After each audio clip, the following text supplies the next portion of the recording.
Yo,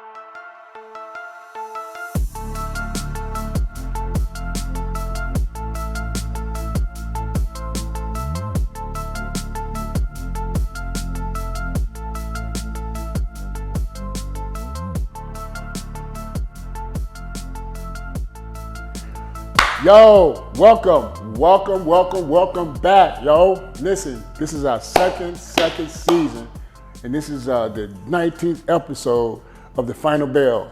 Listen, I got a special guest on the show today. We're gonna talk about a lot of different things. My man, Derrick Tatum. Listen, I'm gonna let Derrick tell you a little bit about himself. Let me tell you something. This guy is very, very important to a lot of these young people in the community with this football, sports, life, etc. D, what's up, man? Thank you for coming, man. Thank you, man. No doubt, I sure appreciate it, man. Thank you, man. I just feel blessed, man. Right now, I'm Derrick Tatum. I'm the owner of Elite Talent Football Academy. We do football recruiting, football training, and we help kids get college scholarships. I'm also the national director for the U.S. Army Bowl Middle School, and I'm also on the Army Bowl Selection Committee for football. So I wear a lot of hats, but I think my best hat I wear is being a great father and being a great husband. I think that's, to me, that's the most important thing in my life. Out of everything I do, is just being a great father, being a great husband. That's wonderful, man. Let me tell you, and Derrick's son, Lil Derrick, that's what I call him, Lil Junior, is probably one of the top young players around here. And when you watch this kid play, everything he just said, right? That's how his son played. Like, you can see that he's working with his son, teaching him how to play the game the right way. See, I think basketball and football, there are some correlations in terms of mindset, etc. So let's speak on, what is it that you do with your son? Because parents need to hear this. That kind of help mold your kid into thinking a certain way and playing the game a certain way. Well, the first thing I would say any parent is film your son doing everything. Like, film your son, but like, don't be. I don't post everything my son do, because certain things should stay private. So, but I film him, and I go back and I watch the film, and I watch the games with him. So we go back and we say, that's a bad shot. Right. You should look at the court, pass the ball here. So now he started thinking. But then the main thing also is letting your son watch some old school basketball, man. I think that's what we forget, man. Like, I tell a parent, I say, listen, the new school basketball is cool, but watch the old school basketball and you're gonna appreciate it a little bit more. Absolutely. And I'm gonna go back to during COVID, I had him watch, his favorite player is Kevin Johnson, second favorite player is Isaiah Thomas, and then Tim Hardaway. So we watched the 92 series, Golden State versus Phoenix Suns, when they had Barkley, Sabalas, KJ, AC Green, you know what I'm saying? They had Tim Hardaway, Mitch Richmond, you know what I'm saying? Like Chris Mullin. So I had him watch that series. Right. I said, man, I want you to watch how they play basketball. And so I said, what's the difference, Dad? Son, he said, well, Dad, the old school players passed the ball more, and they just let whoever was open took the shot. Right. And I said, wow. I said, well, what's the difference between old school and new school? He said, well, new school guys, they're more talented, but they over dribble, and it's more ISO ball. Right. And I was like, wow. Yeah. So now, I am talking to him like that and ask him questions all the time about basketball, so he can understand the difference. Absolutely. And that's what I would say, parents, is the main thing is film your son, have him watch old school basketball, and critique him, but don't critique him from a fan perspective. My son is my favorite player, and I'm his biggest fan, but I'm also his biggest critic. Right. Everything I teach him is, look, man, take good shots. Right. Basketball is simple. Play great defense, be a team player, take good shots. Right. So, and you know what? You just touched on something, man. Like new school, old school, right? For me, having the opportunity to play in Europe, so I saw both sides, right? The thing with the European players, that's why a lot of them are coming over here, is because they never deviated or they never got bored with the basic play. Right? Because see, no matter what you do, right, the game is still played on the ground. And so what you pass, shoot, pass, cut, and make your teammates better. And I was telling you earlier that I wasn't trying to be the best player on the team. I was trying to be the best player for the team. Because it takes what it takes. And that's kind of what I get from your son, how he played the game. And that's a tribute to you. And then parents, listen to me, please now. When you're developing and you're picking a trainer or somebody to work with your kid or somebody, make sure you got somebody that, one, have the credibility, two, know what they're talking about, three, is they don't get bored with the basics. They can teach them all these moves and all this crazy stuff. Let me tell you something. You have to learn at a younger age how to be efficient and effective. Facts. Efficient and effective, so that no matter who you play against, you're going to be able to perform. Because here's the thing, it's only one basketball, right? So when you go out there and play basketball, 5 other players want to touch the ball. Yes. Now, here's the thing. Here's the whole thing. Once you make a play and you make the right play, you pass the ball when you're supposed to, even if the guy don't make the shot, you got better. That's a good shot. So all I'm saying is to you guys, listen, really, if you really want to help your child, maximize in basketball, not just in basketball, but in any sport, make sure he try, especially when it's involved team, make sure he try to be the best player for the team, and then the personality of that kid is going to take over, where it's going to complement the team play. So, man, I want to piggyback off that, man. So, Lord, listen, y'all. So let me tell y'all, do not get fooled with the mixtapes on social media, y'all. All right. So let me tell you the reason why, and I can say this confidently, my son is the best point guard in the country in his age group. All the other players, they are over dribble and take bad shots. Now you see them making them bad shots on Instagram, on YouTube, but when you go see them play, they 2 of 10. You know what I'm saying? So they put the 2 bad step back threes on social media. And so I tell my son, you're not gonna get caught up in that. You're gonna play the game the right way. Like, tell your son to be a team player, okay? Work hard, all right? My son plays football and basketball and track. So before football practice, he got 200 makes. Not 200 shots, 200 makes before football practice. And when he's not playing football on an off day, he got 300 makes. So this is consistently yes. working regardless. Yes. So now I told my son, now we're going to a point where, and I'm giving y'all some of my secrets, because at the end of the day, you got to put in the work. So now my son said, you shoot 50 jumpers before school. I need 15 minutes. I said, wake up 15 minutes. I got a rule called the 15 rule. 15 minutes to save your life. What do you mean? Wake up 15 minutes earlier. Be somewhere 15 minutes early. Work out for 15 minutes. You know, meditate for 15 minutes. Okay? So now, I said, if you shoot 50 jumpers 5 days a week, that's 250 per week. That's over 1,000 per month. yes. So then so basically, by the time you're 8th grade, that's 12,000 shots per year. You shot almost 38,000 more shots than everybody else, because everybody gonna work. Yes. But that extra 15, Yes. 38,000 shots in 3 years. So that's his goal right now. So by 8th grade, you're gonna shoot 38,000 more shots than a normal person, because everybody gonna work out with their trainer and work out on their own. Yep. But that extra 15 minutes, Yes. 50 shots a day, is gonna be the difference right there. But let me say this though, and you're absolutely right. Discipline and consistency equals success, okay? Now, what you teaching your son right here, or any kid, right? Whatever it is, if they have discipline and they have a consistent effort, they're gonna have a legitimate chance to what I call maximize. And what I mean by maximize is, a lot of kids get better. You train dogs, cats, chickens, and animals. You develop people. So it's a different approach, right? How you deal with them, because I can teach you, anybody can go on the internet and find a drill where you can actually physically go and do it. Your mama, your cousin, anybody. But can you convey that information to them? Can you say, okay, why you do this? When you do it? Can you build it from the bottom up, right? Because a lot of guys see a guy on the internet, go do the move. But the kid got bad feet work. You see what I'm saying?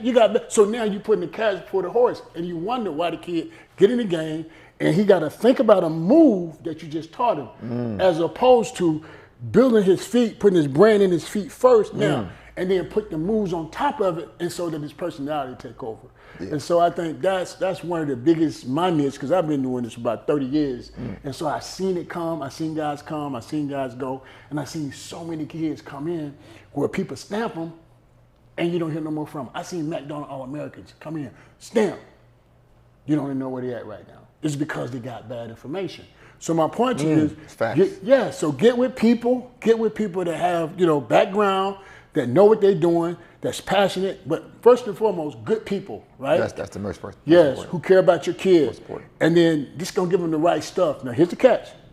With the way that the game is going, okay? And what I mean by that, you gotta watch up top, right? It's 420 some jobs in the NBA. That's it. That's it. It's 120 occupied from people from other parts of the world. 120. Back in the day, it was like 2 or 3. It's 120, bro. Foreign players. Yes, Jeez. foreign players. Now, if you saw, we just went over and got beat by those guys from Europe. Yeah. We lost to them. Yeah. It's no more blowing them out by 70 and 85 points. That's over. they I don't care if we bring our best players because they play the game the right way. Yeah. And so we have to get our kids, similar to what you're doing. If all our parents have the approach that you have with your child, we're going to take back control of the game of basketball. Because we really don't. It's a world game, which is fine. Well, one thing too though, quit blaming the coach. All right, like it's your job as a parent to put your son in the best position possible, and then be a parent and let him coach. Like I don't listen. My son plays football, basketball, and track. I can be dad. People are like, well, man, you should coach. No, I'm not coaching. Yes. I'm going to put my son in the right hands of the right people, football, basketball, and track, and then now I can sit back and be dad. But also, parents, I'm not questioning the coach, all right, in front of my son. Meaning, like if my son, if he plays in the game and he ain't getting the playing time, I'm not in the car talking about, man, I coach know what you're talking about, man. You should be playing more. Because what you're doing is you're messing your son's mind up. Because he gonna take that like off, and then he gonna have an attitude in the next game or next practice. So what I do is, and parents, it's what you need to do. You need to go look around, and not just the best team, look at the best coach and what he's doing. Look at how that coach lives his life, all right? And then when you find that, you go, before you sign him up, you have a conversation with that coach. And you ask him what's his philosophy, and ask him about what he's been doing, and then now you have a working relationship with this coach.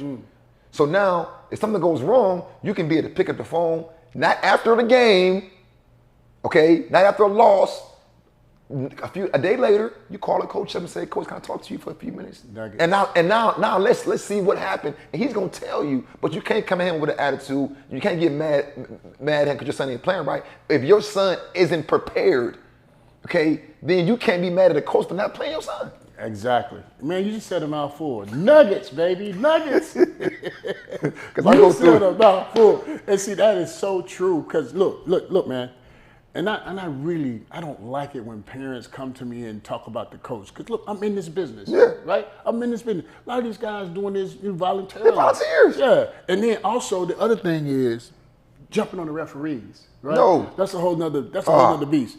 These guys, like, they don't care whether these kids win or lose. No, man. You know what I mean? That's probably just an extra job for them to take care of their families. So my point is, we just got to get a different approach, man, and focus on the thing that's important and the things that we can control. Similar to what he was saying, like, let's take control of our development process with our kids. Making sure we got the right people around them that's going to give them the right nourishment to help them grow, not just as a basketball player, as a man, but as a man, as a person. As a man. And that's more important than any athlete. So, and that's why you see a lot of athletes, they have issues because they go now, they want to be gangsters, they want to take guns, they want to do all that crazy stuff. But because it starts here. But it reversed too. You have some kids come from the suburbs, right? And they get there and they think, oh man, I'm here. It's kind of like a police guy here, nerd in school. You give him a badge, now you stick your chest out. Yeah, right. You know what I'm saying? So, but anyway, no, that's good stuff, man. But let's talk about D, man. Let's talk about what you're doing with this football, man. Let's talk about your business and kind of how you're helping kids with scholarships and all that stuff. Yeah, man. man. I mean, I'm doing what I love to do. Like it's crazy. We've had 220 kids get college scholarships in the last 8 years, and I've had 500 kids get scholarships from coming to my football camps. So what I do is I train, I mentor, and I teach these kids life skills.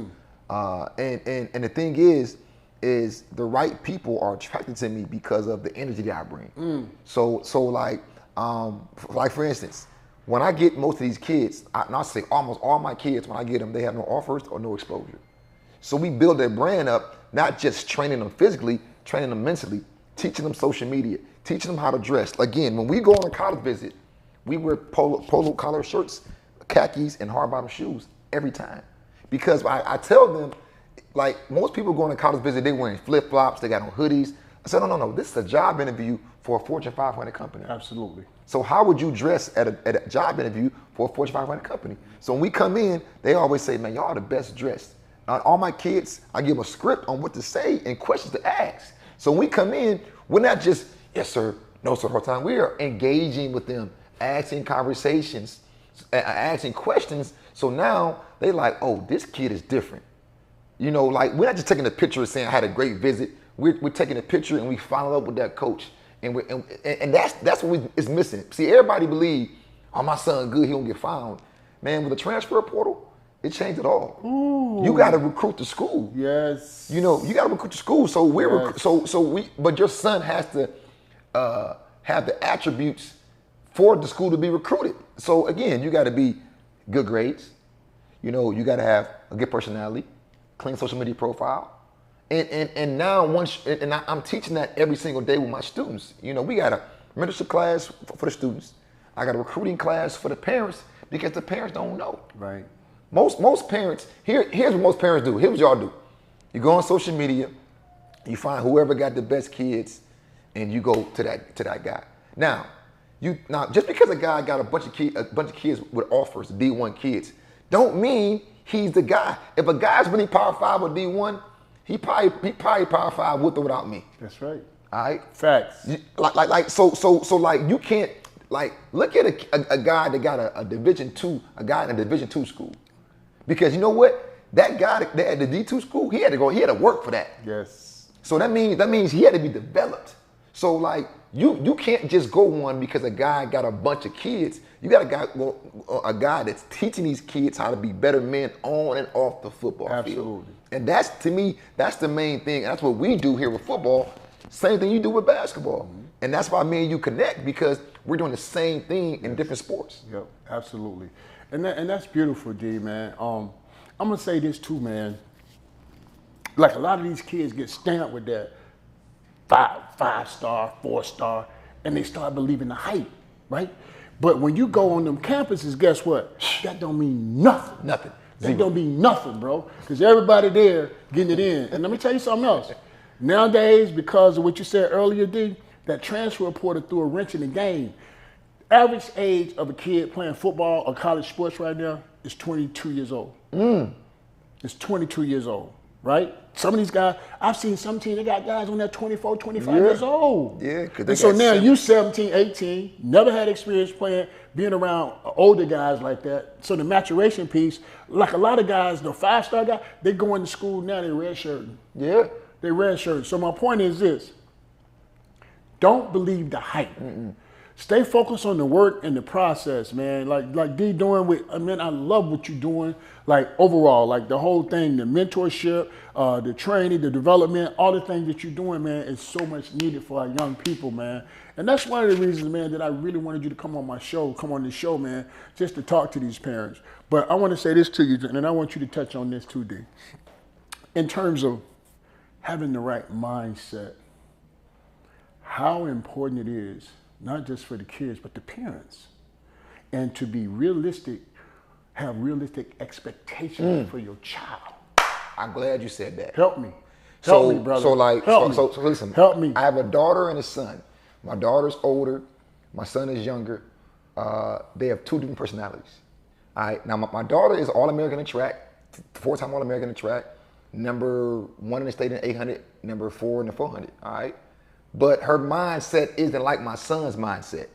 So my wife gets on me like, you know, she just, no. She need to get her mind right. Well, like y'all got to understand, your kids got to put in the work, okay? So, for instance, she came in with a top 5 time in the country, all right, to nationals. She finished 12th. I was livid. Because you know why? She didn't have the right mindset because she didn't put in the work before.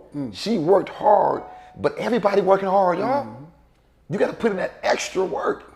So it's crucial for your kids to have the right mindset. So what I do with my kids every single day, you must read. So I pay them to read books. All right, you must read books, okay? And then every day you get home, I need 30 minutes of reading and a 1-page summary. All right, and then we watch film together, everybody, and I make them watch film. And I make them listen to the athletes, the top athletes. Like, for instance, right here, y'all. So this is on a side note. So I only listen to people that are great. All right. So even on the rap songs, people say, "Well, who you listen to?" I listen to Pac, I listen to Jay-Z, I listen to Nas, I listen to Big, I listen to people only that are Kendrick Lamar, like only the greats. Like I don't want to listen to nobody that ain't great. So my kids, I said, "You're gonna only study the greats. That's it." Serena Williams, Tiger Woods, Michael Jordan, LeBron. I said, that's the issue. Everybody want to do it on your own when it's already been done. It's already been done. So like your mindset is messed up. Listen, and it's a side note, and I don't want to go too deep, but let's talk about Zion, okay? And I know this is holding, but listen, y'all. LeBron wanted to sign Zion, okay? LeBron has already did what Zion did, okay? LeBron was the phenom. Zion was the next phenom. LeBron said, "I'm going to sign you, mentor you, show you the ropes." Zion said, "No, forget that. I got this. I'm doing it my own path." But Zion, then you get sued for $100 million from your old agent, and you get into issues, and you out of shape. Listen, man, I respect Zion, but man, if you follow after the steps of a great, he gonna teach you the right way. See, everybody on that. I love Kyrie Irving. But man, Kyrie Irving could have been a first ballot Hall of Famer. Could be mentioned as one of the top point guards ever if he would have calmed his ego down. All he had to do was say, "You know what? I'm gonna sit here and play with. I'm gonna ride out with LeBron for a minute." Now, mind me, we ain't talking about following the man foot. We just saying I'm gonna ride it out with LeBron right here, and I'm gonna win 2 more rings. And now they're gonna talk about me being a top 5 point guard. But his ego, his mindset wasn't right. Basketball wise, I'm talking about strictly basketball. I ain't talking about nothing else off the field. His mindset wasn't right. So you go to Boston, and you're trying to be a leader, but you're not really a leader. That don't work out. You go to Brooklyn, try to be a leader, you're not really a leader, that don't work out. And now you in Dallas. Hope it work out. But I'm just saying, like, this is the mindset that parents y'all seeing that's ruining everything, and it's at the top too now. Yes. You know what I'm saying? So it's like humble yourself. Yes. And no matter how good your son is, there's always more work to do. Yes. You said a mouthful, man. And the thing about it is, I try not to make comparisons, but because comparisons is a thief of joy, right? So, but when you talk about Kyrie and you talk about Steph, right? Steph is more like, when you say ego, like everybody, in order to be a successful team, your best player got to, number one, he got to be willing to be coached. That's the first thing. The second thing is, he have to lead by example, right? If you're gonna win championships now. Now, if you want to go get your check, like a lot of these guys, because they got guaranteed money. You know what I mean? Once they sign the money, then a lot of them just sit down. I don't want to get hurt. Let me just ride this out, do just enough. Because I know players, just personally now, I'm just gonna keep it real, and I ain't dropping no names. Could have did a whole lot more if they'd have did more, even when they got the check. Right. You feel me? So my point is, it's all about standards, though.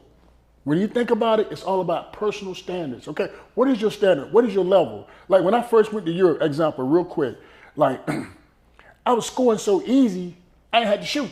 I'm getting to the basket. They starting the game on 1-0, get to the basket. Dropping it off. Them boys ran around when I first ran out, and they turned down layups, throwing the ball back out back then, driving and kicking. So I'm calling my boy, I said, "Bro, they turning down layups over here." But Lord behold, what is the game now? It's driving kick. It's driving kick. So I came home the next summer. All I did was work on shooting the basketball. Became one of the highest three-point percentages ever played in France, man. 50, almost 60% my whole career. But my point is this: mindset. It's mindset, discipline, and personal standards. What are your standards? You said greatness. I'm reaching for greatness. That's it, man. Because each one of us got greatness inside of us. We don't tap into it. Greatness. You know why? Because here's the thing.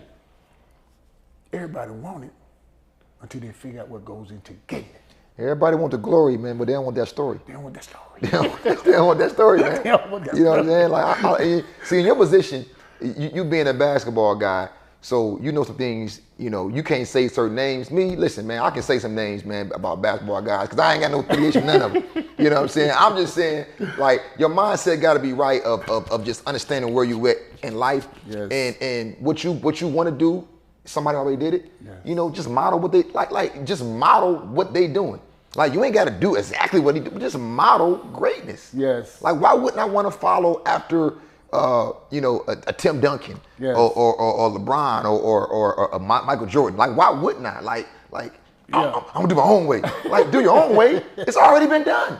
I'm gonna give you a local example, and this might be on a smaller scale, but it really is big because he's transferring the information back to his daughter. My nephew, Swain.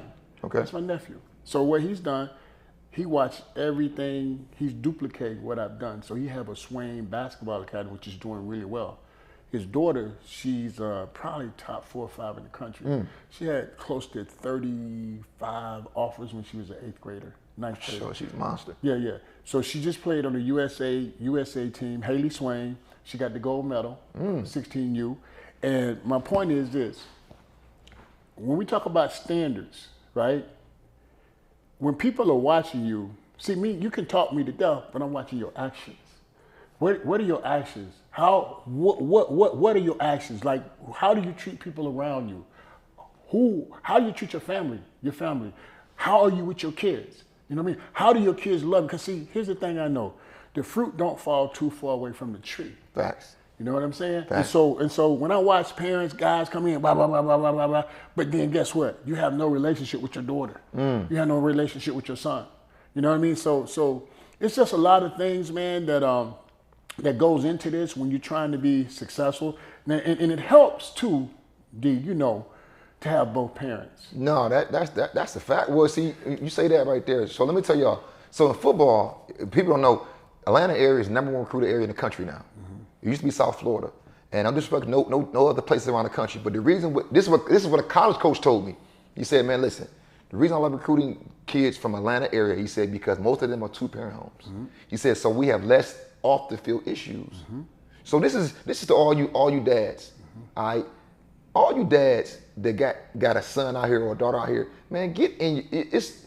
Their life depends on you. Yes. Their life depends on you. Yes. Like, I know you may not get along with the mother of your child, but you got to figure something out for the sake of your kids. Yes. Like a college coach said, that's what he said about a certain area. I'm not gonna say the area. He said the reason why the area is not recruited as much as it used to be, he said because you deal with more off the field issues because you have more single parent homes.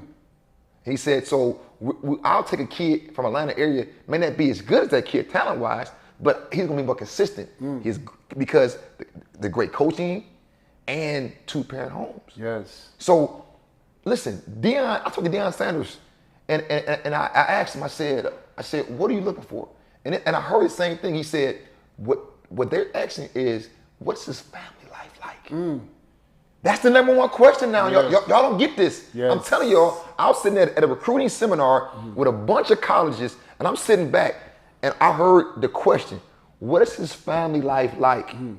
And I said, well, why y'all keep asking that question? I said, because when I was coming up, he said, because you know why? Because if the kid has a shaky family life, he's gonna come in here, he's not gonna like it, and he's gonna transfer his first semester, first year. Wow. So we want a kid with a stable family life. Yes. So and it don't take money to be like, listen, we just need you parents to show up to the games. Yes. Show up to practices. Help your son. Help like we don't need you to not show up and then be complaining and asking questions about what he ain't doing, but you ain't did your part. Come on. Speak it out, boy. You ain't did your part. Speak it out. Listen, I'm a dad. Every team I'm on, Speak it out. Speak it out. I'm giving back. Basketball, football, track. I'm donating time, donating my money. You need something? I'm not in there cussing you out. Listen. That's what a parent should be doing. Yes. All right, helping the team. Don't be that person in the stands yelling and cussing and talking bad about the coach. If you have anything to say about the coach, it's mindset, y'all. Yes. You go back to that coach and then you talk to him. But then what's going on is that attitude is going down to your kid, and that's why your kid got a bad attitude. Absolutely, absolutely, absolutely. But now here's the other side to that too, and I want to give a shout out to those parents, the dads especially, man, because when I watch some of these dads come to my gym with their boys, see, I didn't find out who my biological father was until about 8, 9 years ago, and I have no relationship with him. Wow. I didn't even have a father figure. So one of the things is why I do what I do is I'm trying to be that person that I needed when I was coming up. So that's one of the things that I try to do. And so when I see kids and I see guys like you, bro, how you is with your son, that do something to me, man, because I didn't experience that. I just wonder what that would have been like. So can you imagine those kids? Crazy. Can you imagine those kids out here right now that need those fathers, need you guys? Just be present, man. Let them know that you love them, that you care about them, bro. Please. Like, that's so real, because they need us more than ever. And what we chose to do, right? We chose to use our platforms. He using football, I'm using basketball to change lives, man, to help in any way we can, because sports, it can be a mechanism where you can take those life fibers and apply them to any life situation. And that's kind of what we're doing today, right? And we're trying to help these kids to maximize and be the best version of themselves through sports. And fathers, listen, man, let's not put it all on the women, man. Let's not put it all on them, man. We know we having the babies and we walking, man. Let's stay there and support our boys, man, and help them grow up and be strong, man, and put them in the right situations. But I'm so proud of you, man, too, because you know, with your program, all the guys that you touched over 500 kids. Some kids got scholarships, and you know, similar to what we've done. But it's like you continue to recreate yourself every year. Like you still growing. You know what I mean? You still learning, because when you stop learning, you stop growing. Yeah. No. One thing, and I'm always looking to improve, man. And that's the thing about it, like, you know, you can be the best, but there's still room to improve, you know, and that's why I look at it. And certain some things, like, so my son, he hugs me and he want to kiss me all the time, right? I'm like, why? But then I thought about it. That's what I needed when I was young. So I make sure I hug him. I hug my daughter every day, tell her I love her every single day, because when you see me, I'm either with my son, my daughter, my wife. Wow. Every time you see me, I'm with my son, my daughter, my wife. And I think when people in the community see that, then they understand that, okay, that's the type of guy that I want to be like. Like I tell these kids, man, your goal should be go to the NFL, NBA. But guess what? You're gonna on that path to get there, you're gonna become a better person. And I've made more money outside of football. But I use that as a mechanism to build relationships, Absolutely, and to become a better person. And so now but it's all about mindset. right. My mindset was I'm gonna be the best at whatever I do. Right. And so look, and we forgot to tap in, and we should have did this earlier, but I want you to just give them a brief bio of yourself. We should have did it at the beginning, we skipped back. So I'm just gonna go back to that. It's all good. Yeah, So I'm from Cleveland, Ohio. Oldest of 22 grandchildren. All right, first person in my family to graduate from college. My sister and I are the first grandkids. Where'd you go to college? University of Kentucky. Okay. I was All-American in high school. That's why you got on the blue, man. That's that UK blue, man. UK blue. That blue and white. Yeah, I was All-American in high school running back. Came to college, I wanted to play corner. Never played corner a day in my life until I got to college. Played in the NFL though. Played for the Seattle Seahawks. Played for the Tennessee Titans. Now, but I got cut from the Seattle Seahawks, and this is why I'm so passionate what I do, because it wasn't that I couldn't play; it's my attitude was in the wrong place. All right, so that's why I always and I never forget when I got cut. I'm on a plane ride, and I'm listening to UGK, keep on pushing, keep on, and I'm crying though. I'm on a plane, and I'm sitting here, and I'm just crying, and I just heard keep on pushing. And I heard my high school coach saying, Tatum, attitude is everything. I kept hearing that, and I'm like, man, this is why I got cut. So, but it didn't end there though. Like I got fired from I moved to Atlanta and I got fired from 6 jobs. It's because attitude. So I said, you know what, I gotta change my attitude, man. If I want to make it in life, I gotta change my attitude. And that's why I'm so big on attitude for all students, because your attitude will determine your altitude. Well, let me ask you this, and I'm glad we touching on that and you sharing and we appreciate that, we sharing your story. Tell them, what was your attitude like? What was the thing that you recognized, right? What was it that you recognized that, hey man, I'm not doing it right mentally? Because here's the thing, right?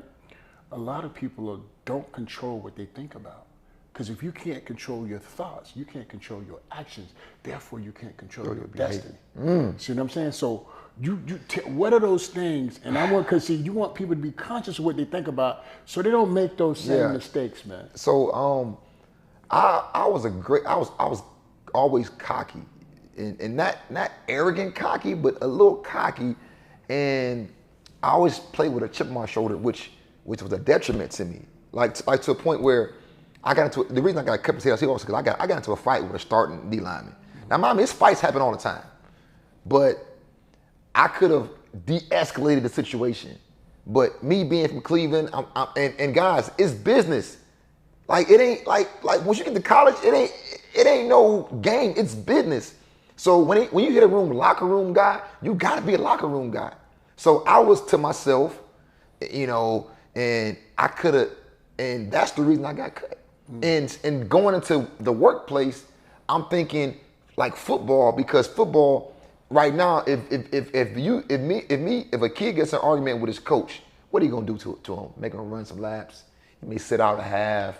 So that same attitude, is what most football players have. So you thinking that, but in reality, that's terrible. So what happens is you go into a job place and you cut your boss out. So I did that, right?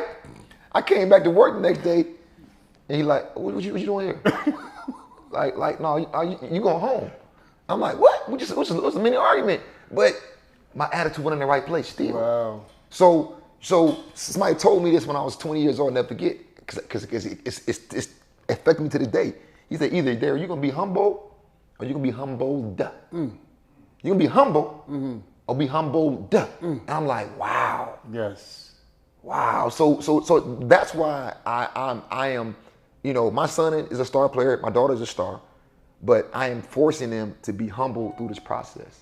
Man, that's so powerful. But let me say this. Here's the thing too, and that's why a lot of guys, see, confident and arrogant is close if you don't know if you don't know the individual. Yes. You see what I'm saying? And see, people now you can go over sometimes where you start, venting out and doing things that's totally out of character, right?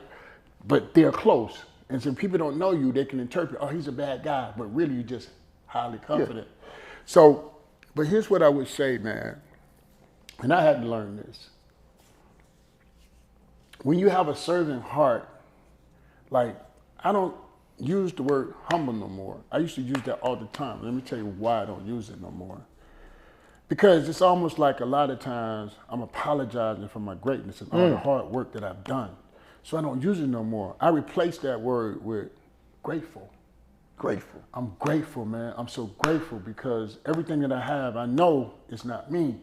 It came from somewhere else. He gave me the guidance because there's so many times I went through just as much. And we can talk all the day about some of my pitfalls and things I had to go through to get to this point in my life. But life is a journey, and everybody got a different journey. And if you're not learning, if you lose, you learn, you win. Yeah. And so what you've done through those whole process, you got cut, you lost. Yeah. You lost because you lost jobs. Those are losses, those are losses. But you learned through all 6 of them. Now, look where you at. So young people, my point I'm making right here is, we all got different journeys. The sooner you get to a point where it's not just about you. Yeah. And you're a humble, don't let's say that word humble. And you're a grateful servant. Grateful. You're a grateful servant, right? Where you got a grateful heart, you got a servant heart, right? It keeps you in a place where it won't never be about you. You'll always think about others before you do everything. Facts. Now, perfection is not real. There's nobody in this world that's perfect, right? But it's okay to reach for excellence. It's okay to reach for excellence. But through that whole process, you got to touch people and you got to help people in the process. So what that does, it triggers the right energy around you. And when that energy come back to you, you don't have to say nothing. You walk in the room, people know it. And that's an inside job. And it starts with how you think. Because if you control your thoughts, you control your actions. Therefore, you control your destiny, man. And so all I'm saying to you is, bro, I'm so proud of you, man. You don't know, you have no idea. You just shared some information with me, man, that I'm thinking it's going to help a lot of people too, man. And that's one of the reasons that I wanted you to come on. Now, we're going to touch on one or two other things. And this thing I really want to touch on. I'm watching females trying to cross over and play football now. So what do you think about that, man? I'm just curious, man. I'm just curious. I actually love it, man, because my daughter said she want to play flag now. Okay. And now she never wanted to play football, man. And I'm like, you want to play flag now? And I'm like, okay, cool. So I love that the high school has recognized it as a sport now. Yes. So now they're playing a state championship. Yes. I'm actually going to be hosting the 7-on-7 tournaments, and I'm not having a girls division now. I love it. Because I believe it's only going to help grow the sport. Because now you got another fan base. You got moms that normally wouldn't watch football are going to watch football because of their daughter now. And I think it's wonderful. I think that they said it's on a ballot to be a scholarship sport now. Love it. And the Olympics is going to be in the Olympics in 2028. Wow. So I am excited for it, man. I think it's great for the sport. I think it's great because now these great athletes have another sport to play, and have fun with it, man. So I really like it though. So do you see like, you know, maybe a female playing in the NFL, or they creating another league? What would you be? The WFL. That'd be tough, man. That'd be tough, you know. But I would love to see another sub league with football, with women football. You know, I would, and maybe it don't have to be as much tackle. It can be just a flag league. I mean, but I would love to see that. I think I would watch it. I mean, especially my daughter playing. You know, I think it's just women playing football. To me, it just expands the interest of it. And I think the NFL should make a conscious effort to make sure they funding these flag leagues so these girls can get more interested. Because what people gotta understand is, football has been, the percentage of players playing has been declining slightly every year. So now, having another alternate, now you're gonna actually get more people to have more interest in football. Sure, that's awesome. So that's I'm awesome. definitely with that. Hey man, so look, man, this has been magnificent, man. I'm telling you, I see. My thing is, I'm always listening to learn. I'm not listening to respond, because a lot of times, and young people, what I just said, listen to learn. Don't listen to respond, because that's two different types of listening. Because when you're listening to learn, you're learning more. Everybody I talk to, I learn something. That's crazy, right? Because I'm looking to learn. But I want to say this, man. Give our fans, our young kids, the parents, a takeaway for this podcast, man. Well, you know, the thing is, what you got to understand is you have to, first of all, you got to surround yourself around like-minded people. All right. You got to make sure your kids are in a good position. Now, some people say, well, I can't afford, I can't listen. Well, you have to figure it out.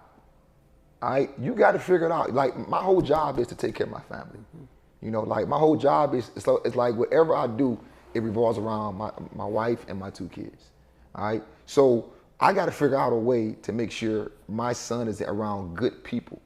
And that's the main thing. Put your son around good people, but then also you have to reinforce good values. Right. And you have to reinforce like a good mindset. Right. And like today, I'm learning things. So now I'm thinking like, okay, grateful, humble. Instead of saying humble, say grateful. So, because I am grateful. I'm grateful that I have the opportunity to serve. Yeah. And I think, so here's my attitude. And I think if you don't hear anything I've ever said, remember this right here. My old job is, when I meet anybody in any relationship, I'm gonna give you more than what you give me. All right. Like, and I'm making a conscious effort though. This isn't nothing that I'm just making up. Anybody I meet, I'm gonna give you more than what you give me.